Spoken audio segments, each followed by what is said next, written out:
Hello guys, मेरे साथ अनिल है जो ईपी से है। सो इन्होंने हिंदी में पीजी कर रहा है, अभी इसका नेट हो गया।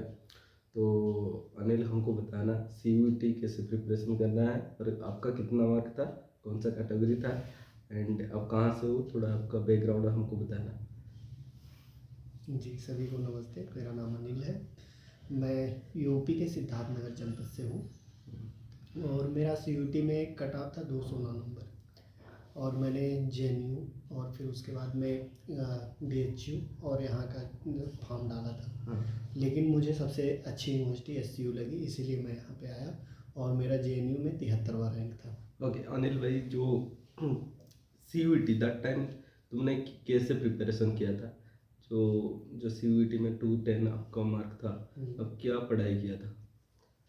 जैसे आजकल बहुत सारे मार्केट में बहुत सारे लोग अपनी कोचिंग से बेच रहे हैं और सब चीज़ें, जो आप बढ़िया से भी ठीक ठाक से आप मुश्किल से 15 दिन जो पढ़ दे रहे हैं, तो उस टाइप के क्वेश्चन आ जाएंगे कि आप बढ़िया से क्वालिफाई कर सकते हैं।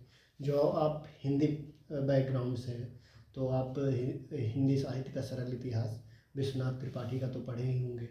और जो आप दूसरे बैकग्राउंड से हैं तो आप हिंदी साहित्य का सरल इतिहास पढ़ लीजिए, आचार्य रामचंद्र शुक्ल को पढ़ लीजिए और फिर उसके बाद में सरस्वती पांडे और गोविंद पांडे उसको पढ़ लीजिए। और हो सके संभव जो हो तो आप दृष्टि की जो बुक आती है उसको भी आप एक बार पढ़ लीजिए।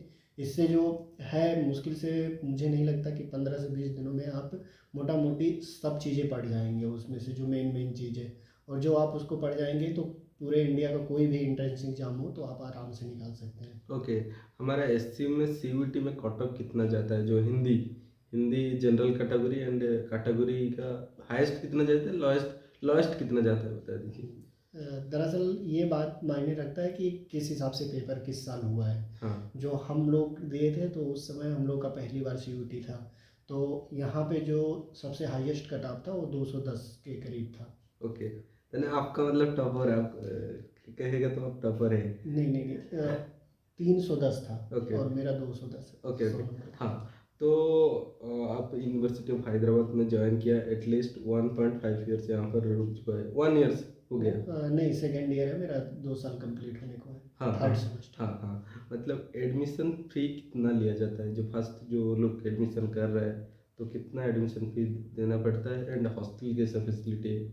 आप क्यों बीएचयू छोड़ के एससीयू में ज्वाइन किया? हॉस्टल फी कितना है एंड एडमिशन फी कितना है? जो यदि आप SC ST के हैं तो आपका हॉस्टल फीस 0 रहता है। ओके और फिर उसके बाद में आपका ट्यूशन फीस और सब चीज़ें फीस मिला के उसमें 5,000 के समथिंग लगता है। और फिर उसके बाद में एक 2,000 कभी 2100 या फिर 2500 के करीब लेता है। सेमेस्टर फी? सेमेस्टर फीस नहीं होता, वो इंश्योरेंस वाला होता है ओके। जो पूरे साल भर का रहता है। हम्म, और फिर उसके बाद में जब आप सेकेंड सेमेस्टर में पहुंचते हैं तो 2180 रुपये हिंदी डिपार्टमेंट में रजिस्ट्रेशन के फिर पुनः लगते हैं। ओके, मतलब लगभग फ्री बोलेगा तो फ्री है, हाँ, क्योंकि इंश्योरेंस तो देना पड़ेगा, इंश्योरेंस वो तो देना पड़ेगा क्योंकि आप मेडिकल क्लेम करेगा तो हाँ। इसको हो। और एक चीज़ और है, जो आप पूरे इंडिया में कहीं भी जो आपका इंश्योरेंस है और आपको कहीं भी कोई चोट आ रही है, कोई किसी भी प्रकार का दुख हो रहा है, इंश्योरेंस का। यदि आपका यहाँ पे इंश्योरेंस हो जा रहा है जो 2100 या फिर जो भी है 2,000 रुपये के करीब जो आपका हो जा रहा है, और आप कहीं भी दुर्घटनाग्रस्त हो जाते हैं पूरे इंडिया में और आपके पास में वो पूरी रसीद है और सब चीज़ें हैं, तो वहाँ से आके फिर उसके बाद में आप यहाँ पे यूनिवर्सिटी में अप्लाई कर सकते हैं कि मेरे साथ ये दुर्घटनाएं हुई हैं। जो तो क्लेम को मिल हाँ, जाएगा। यूनिवर्सिटी वो आपको पेमेंट करेगी। और ये लगभग 1.5 या 1.5 लाख के करीब है जो पूरी वो है। और जो आप यूनिवर्सिटी में किसी भी प्रकार का जुकाम बुखार या फिर और कुछ हो रहा है तो वो पूरी पूरी खर्च यूनिवर्सिटी खुद पे करेगी, वो आपके इंश्योरेंस से ही कटेगा। ओके, सो अब तो वो हो गया हमारा एडमिशन। इसके बाद आपका जो डिपार्टमेंट है, हिंदी डिपार्टमेंट, पढ़ाई कैसे होता है और प्रोफेसर कैसा है, थोड़ा बता दीजिए। जो आपको देखा जाए तो डिपार्टमेंट में पढ़ाई तो काफ़ी अच्छी होती है, जो प्रोफेसर है और सब चीज़ें हैं, वो व्यक्तिगत जो लगाव है जुड़ाव है वो बहुत बढ़िया है लोगों का। आप प्रत्यक्ष रूप से जो क्लास में अपने क्वेश्चन है डाउट है वो पूछिए, और जो आपको समझ में नहीं आ रहा तो आप टीचर के कैबिन में जाइए, फिर भी आपको बताएंगे। और जब तक आप संतुष्ट ना हो जाएं और फिर उसके बाद में आपको पूरी तरह से सवाल का जवाब ना मिल जाए तब तक आप उनसे क्वेश्चन कर सकते हैं, उसमें कोई दो राय नहीं है। कुछ लोग होते हैं कि बाद में टाल देते हैं कि भाई हम बाद में देंगे। हाँ, एक चीज़ और यहाँ के प्रोफेसरों की अच्छाई है कि जो क्वेश्चन नहीं जानते हैं वो डायरेक्ट ये बात स्वीकार करते हैं कि हाँ भाई मुझे नहीं आ रहा है, और आप जो इसके बारे में कुछ अच्छा बिंदु रखना चाहते हैं तो आप रख सकते हैं। ओके। और तीसरा बात वो है, आप अब तो हिंदी डिपार्टमेंट में है, हाँ, तो जो लोग पूरा यहाँ पर इंग्लिश में पढ़ाई जाता है कि हिंदी में पढ़ाई जाता है? और तीसरा बात वो है, अटेंडेंस का क्या, 75% कंपलसरी है कि नहीं है? जो अटेंडेंस है वो आपको 75% अटेंडेंस देना है, और इस तरह से हो गया है डिपार्टमेंट में कि आप एक महीने में जितने दिन आएंगे आपका नोटिस बोर्ड पे अटेंडेंस लग जाएगा। महीने के हर लास्ट दिन पे आप अपना अटेंडेंस देख सकते हैं कि मैं कितने दिन आया हूँ, कितने दिन नहीं आया हूँ।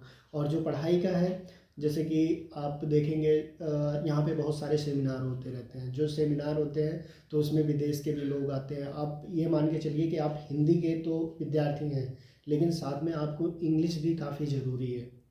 क्योंकि जो सभी सेमिनार होते हैं, जो विदेशों से जो प्रोफेसर आते हैं उन लोगों का जो सेमिनार होता है वो इंग्लिश में होता है। और जो क्लास क्लास क्लास में? क्लास में तो हिंदी ही चलती है। ओके। और जो जैसे कोई भी चीज़ सेमिनार। ऑप्शियल जो काम होता है वो पूरी तरह से इंग्लिश में होता है।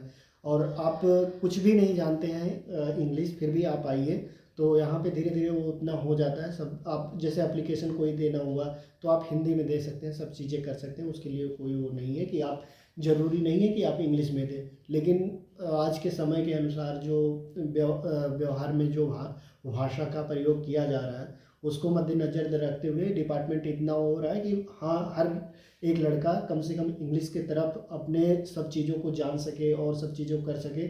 जो मान लेते हैं कहीं भविष्य में उसको कहीं दूसरी जगह पे जा रहा है, जिस हिसाब से उसको एक भाषा को लेके दिक्कत होती है कि दूसरे से बात व्यवहार ना कर पाए, तो उसका भी एक वो हो जाता है कि व्यक्ति किस हिसाब से दूसरे से बात करना, कैसे क्या करना है। तो डिपार्टमेंट कभी कभी वो माहौल देता है। ओके। तीसरा बात वो है, हमारा लाइब्रेरी फैसिलिटी कैसा है, एंड हॉस्टल लाइब्रेरी फैसिलिटी थोड़ा बताइए। यहाँ पे दो चीज़ें हैं, हॉस्टल लाइब्रेरी भी है और रीडिंग रूम भी है। जैसे देखा जाए तो दोनों चौबीसों घंटे खुले रहते हैं, 24/7।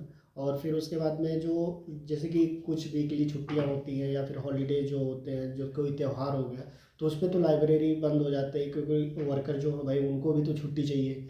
लेकिन जो अपना रीडिंग रूम है वो कभी बंद नहीं होता। आप कभी भी किसी भी मौसम में कभी भी कहीं भी रहिए और आइए, आप रीडिंग रूम का लुत्फ़ उठाइए और साथ में लाइब्रेरी का भी चौबीसों घंटों आप उपयोग कर सकते हैं। ओके अनिल भाई, बताइए, आप तो नॉर्थ इंडियन है, ये है साउथ इंडियन का, मतलब यूनिवर्सिटी साउथ में है।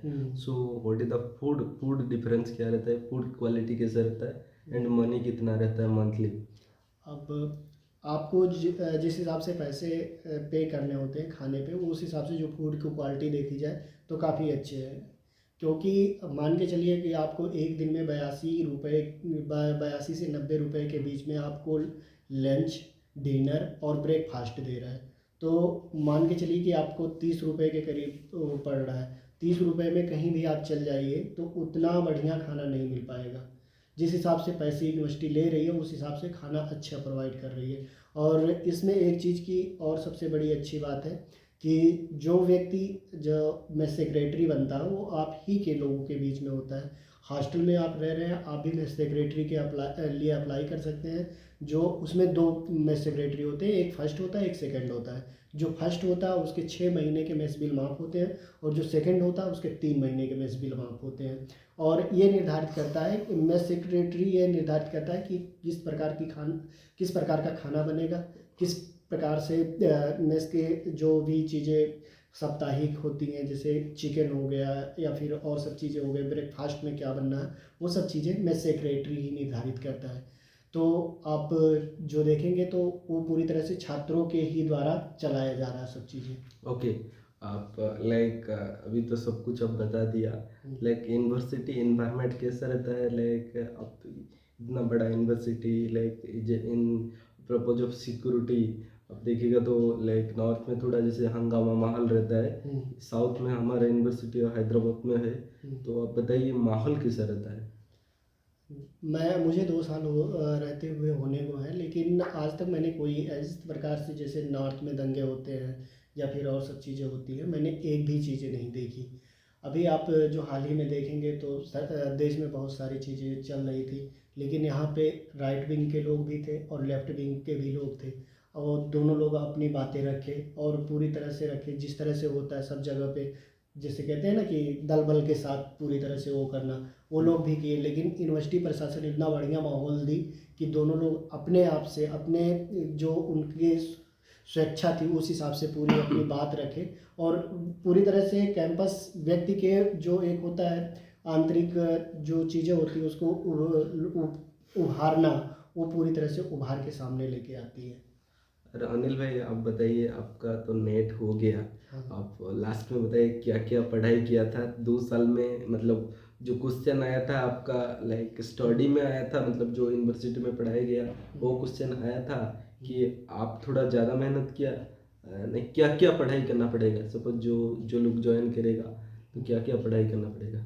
जो जैसे आप फर्स्ट सेमेस्टर में आते हैं तो फर्स्ट सेमेस्टर में आपको लगभग 3-4 उपन्यास पढ़ने होते हैं, जिसमें से मैला आंचल है, फिर उसके बाद में वो दूसरा है बाण भट्ट की आत्मकथा, शेखर एक जीवनी, गोदान।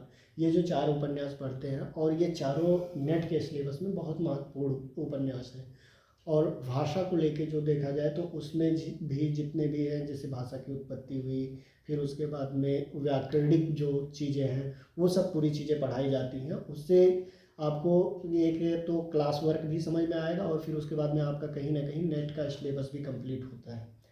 और फिर उसके बाद में जो देखा जाए जो उपन्यास है उसमें किस हिसाब से आज के माहौल में क्या चल रहा है, आज के समाज में क्या चल रहा है, उसको रिलेट करते हुए यहाँ के प्रोफेसर उसको पढ़ाते हैं। ना कि एक जो कोटा होता है कि हमें खाली जाना है, बच्चों को पढ़ा देना है, उसके थोड़े बहुत जो पद हैं या फिर जो उसकी पंक्तियाँ हैं उसकी व्याख्या कर देनी है, बस यही हो गया। ऐसा कुछ भी नहीं है। यहाँ के प्रोफेसर आपको बाकायदे होमवर्क देते हैं कि बेटा आप ये जैसे अब गोदान का एक वो शब्द है कि मालती अंदर अंदर अंदर से मधुमक्खी और बाहर से तितली है, तो उसको ये दे देंगे। फिर उसके बाद में कहेंगे आप अपने शब्दों में इसको पहले लिख के लेके आओ, और इसको क्या समझते हो आप, इसको समाज के जरिए आप क्या देखते हो। और यहाँ पे गजेंद्र पाठक सर हैं, और फिर उसके बाद में बहुत सारे सर हैं, भीम सर हैं, श्याम राव सर हैं, और हाँ जो बी कृष्ण सर हैं, वो तो पूरी तरह से भाषा की किस प्रकार से हमें उच्चारण प्रयत्न करना चाहिए, कैसे पढ़ाना चाहिए, और फिर उसके बाद में उसका प्रयोग कैसे करना चाहिए, वो सब चीज़ें आपको बताएंगे। और अधिकतर जो हम लोग जो नॉर्थ से आते हैं, लगभग 80% लोगों की जो भाषा उच्चारण की जो दिक्कत होती है उसको सुधारने का प्रयास यहाँ पे किया जाता है। और हम जन्म से भी पढ़ते रहते हैं, लेकिन भाषा को लेके उतना सेंसिटिव नहीं होते, लेकिन यहाँ पे अभी भी काफ़ी बारीकी से उसके चीज़ों को बताया जाता है। ओके। आप इतना मतलब आपका बैकग्राउंड तो मतलब नहीं था, भूगोल से पढ़ के आप बोल रहे हैं ग्रेजुएशन में। सो जो लोग ग्रेजुएशन में अलग सब्जेक्ट है जो हिंदी में ज्वाइन किया है, कितना मेहनत करना पड़ेगा? आप मतलब यूट्यूब से देख रहा था, और थोड़ा तो क्लास में आप बता दिया क्लास में इतना हो रहा है, थोड़ा क्लास को छोड़ के और क्या क्या आप मेहनत किया? लाइक सबका तो नहीं हुआ है नेट, आपका मतलब आपका डिपार्टमेंट में मतलब कम बच्चा का हुआ है, तो आप हाँ, कितना बच्चा का नेट क्लियर हुआ? हम लोग के डिपार्टमेंट में लगभग 90% लोगों का नेट हो गया है। वाह, वेरी गुड। लाइक 90% लोगों का लगभग नेट हो गया है। और जो 10% लड़के हैं, जो मैं अपने बैच की बात बता रहा हूँ, 10% वाले इसलिए नहीं रह गए क्योंकि वो साउथ इंडियन है, उन लोगों के पास भाषा को लेके थोड़ा दिक्कत होती है, वो उस हिसाब से सब चीज़ों को पकड़ नहीं पाते हैं, जैसे कि क्या इसकी भूमिका है, कैसे इसको समझना चाहिए। वे लोग अधिकतर अनुवाद में आते हैं, तो कहीं ना कहीं वो भी अनुवाद जो सीख के जाते हैं तो अपने क्षेत्र में काफ़ी बढ़िया कर रहे हैं, तो इसलिए उन लोगों का थोड़ा कटाव हो जाता है। और जो लोग का मतलब बैकग्राउंड हिंदी नहीं है, क्या मेहनत करना पड़ेगा नेट के लिए? क्या यूट्यूब चैनल कुछ है क्या जिसको आप फॉलो कर रहा था? वैसे जो देखा जाए तो मैंने कोई यूट्यूब चैनल नहीं देखा था एंट्रेंस एग्ज़ाम को लेके। नेट की आप पूछ रहे हैं? हाँ, नेट के बारे में बताइए। नेट के लिए तो मैं एक भासमी एकेडमी करके था, उनका वीडियो देख लेते थे हम लोग, अधिकतर बच्चे देख लेते थे। लेकिन उनके भी सारे पूरे वीडियो नहीं मिलते थे। इससे बेहतर हम लोगों ने सोचा कि क्यों ना हम लोग मूल टेक्स्ट पढ़ें। तो देखा जाए, वैसे जो देखा जाए तो लगभग नेट में जितने भी मूल टेक्स्ट हैं उतना हम लोग सारे के सारे पढ़ चुके हैं, और एक बार नहीं, 2-2 बार पढ़ चुके हैं। और आप मतलब जो लाइक इसका नेट का सिलेबस आप पूरा क्लियर करके गया था? नहीं, जो हम देखा जाए तो पहली बार जब नेट मेरा हुआ था तो लगभग हमने जो यूनिट 5 वाली है, यूनिट 5 से लेके यूनिट 10 तक उसको हम लोगों ने पूरा पढ़ डाला था। और बाकी जो जैसे कि यूनिट 1 से लेके 5 तक, तो यूनिट 1 वाला जो था वो तो हम लोगों को सेमेस्टर में ही पढ़ाया गया, और बाकी 2-3 यूनिट जो बचे थे उसको हमने दृष्टि से पढ़ा था। ओके, थैंक यू मतलब अनिल भाई नेट के बारे में इतना बोलने के लिए। और जो लोग भी एसयू आने के लिए सोच रहे हैं, क्योंकि हिंदी में मैं देख रहा हूँ सब लोग का नेट हो जाते हैं 1-2 साल में, लाइक लगभग सबका हो जाते हैं। मतलब assistant professor is fix, like कहाँ पर जाएगा तो हो जाएगा। एटलीस्ट तो प्राइवेट यूनिवर्सिटी में पढ़ा सकते हैं, मतलब कोई स्कूल में भी पढ़ा सकते हैं। ऐसे कुछ NET clear, national eligibility test आप क्लियर किया मतलब आप पढ़ा सकते हैं, ऐसे कुछ प्रॉब्लम नहीं है। सो आप लास्ट में कुछ बताइएगा क्या? किस बारे में? नेट के बारे में क्या क्या मेहनत करना पड़ेगा? नेट के बारे में अभी जो यूजीसी की जो रिपोर्ट है और सब चीज़ देखा जाए तो उसका सिलेबस बदलने वाला है। तो जो नए लोग तैयारी कर रहे हैं, जो ये जून वाला पेपर दे रहे हैं, तो आप एक यूनिट 5 से लेके यूनिट 10 बढ़िया से पढ़िए। और जो अभी उस योग नहीं हुए तो आप यूनिट 1 से लेके यूनिट 5 तक काफ़ी बढ़िया से पढ़िए, क्योंकि जो बदलना होगा, मेरा जहाँ तक अनुभव है या फिर मैंने जहाँ तक सब लोगों को देखा समझा और जो पढ़ा है, तो 1 से लेके 5 तक ही वो, क्योंकि वो इतिहास है और सब चीज़ें हैं तो उसको हटा नहीं सकते कहीं ना कहीं। और भाषा की जो चीज़ें हैं उसको भी वो बदल नहीं सकते। तो जो बात बदलना होगा, नाटक, निबंध, कहानी और उपन्यास, यही बदल सकते हैं वो। बाकी वो जो कोई कहे कि इतिहास हटाना है तो इतिहास तो हटा नहीं पाएंगे। थैंक यू सो मच अपना टाइम देने के लिए। जो लोग कुछ क्वेश्चन है तो मेरे को पूछ सकते हैं, मैं अनिल भाई से डाउट पूछ के आपको बता दूंगा। सो मेरा इंस्टाग्राम आईडी था सुजीत कुमार गिरी। बाय।